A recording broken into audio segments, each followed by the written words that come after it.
Hey everyone. So today we're going to be setting up forward and reverse lookup zones in our DNS. So what is forward and reverse lookup? Well, forward lookup allows for searching of IP addresses based on host names, and reverse lookup does the opposite. It allows for searching of host names based on IP addresses. And once it's set up, it should be able to work on either our server here or Windows Server 2019 or on any client machines connected to it through Active Directory. And I'll show examples of it working later on, but first thing you have to do is actually set it up. So we're here in Server Manager, um, and we click Tools and then DNS, and you should see here under Server 1319, which is what I named it. You should see forward and reverse lookup zone. And when we created our domain controller, it automatically created two forward lookup zones for me. But the point of this video is to show how to create one. So we're going to create a new one. So we right click and click new zone. Then we just click next. We want a primary zone, which creates a copy of a zone that can be updated directly on the server, on this server. Next. We're going to go with this default option to all DNS servers running on domain controllers in this domain, server.com. So any clients connected to server.com, we want that to work with for lookup. So we click next. And we want to give a zone. So we see this zone is server.com. So we're going to name it server1.com. You don't have to, just what I wanted to do. And for dynamic updates, we're going to click do not allow dynamic updates for now at least. And we see a summary, so click finish. Now you see we have our server1 here. What we want to do now is to create a record for a host, a new host. And we're going to give it a host name. So I'll name it 2K19 since we're on Windows Server 2019. And I see it completed for us, 2k19.server.com. And we're going to set our IP address to correspond to it. And I'm going to put IP address.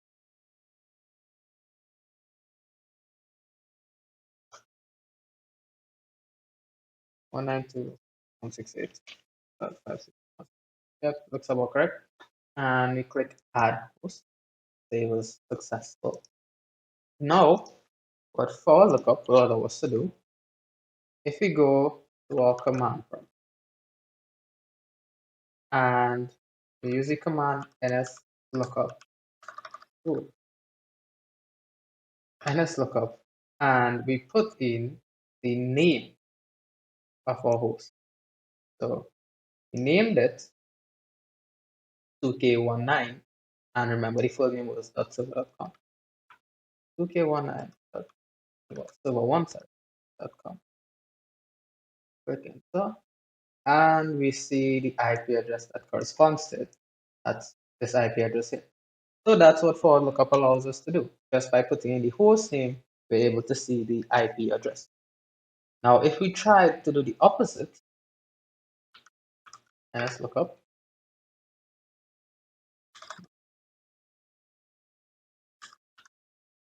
Let's look up, and we put in the IP address instead.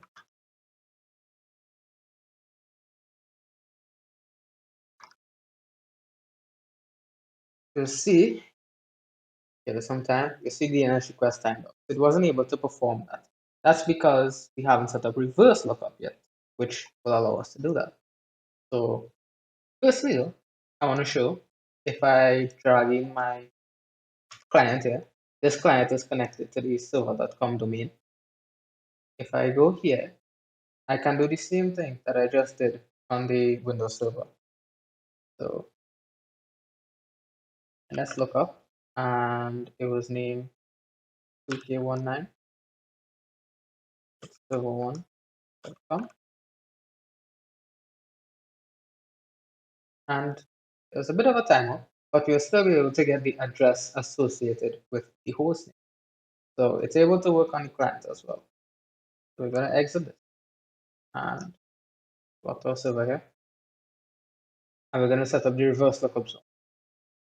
So click on reverse lookup zone, right click and new zone, click next, primary zone, same setting here, and we're gonna specify IPv4. And for the network ID, that's asking for the first 3 octets of your IP address. That allows you to identify your network. So 192.168.56 would be mine. And yeah, click next. Once again, do not throw that updates. No, and we see a summary. Finish. Now we have a reverse lookup zone, but we're gonna click here and we're gonna right click on this, which is auto generated. This 56.168.192. Right click that, click new pointer. And now we're gonna click on browse. So go server 2019 for lookup server 1 that we just created, and we're gonna use this same record here. And now let's say we have our IP address and our server name. So what we just did there is we selected that same record that we created earlier, and we're saying we want this IP address to be associated with this host name. So we click OK, right? And that's set up. Now we should also have reverse lookup set up and ready to test. It's our command prompt. If you remember earlier, we weren't able to do this, but we'll try again now. NS lookup and 192.168.56. Click enter, and it works now. You're able to get the server name based on the IP address. So that's how reverse lookup works. And I will drag in my client here. And NS lookup 192.168.56. And we're able to get the same result. So you could see it works. We have a forward and reverse lookup zone setup. And yeah, that's it for now. I'll see you in the next one.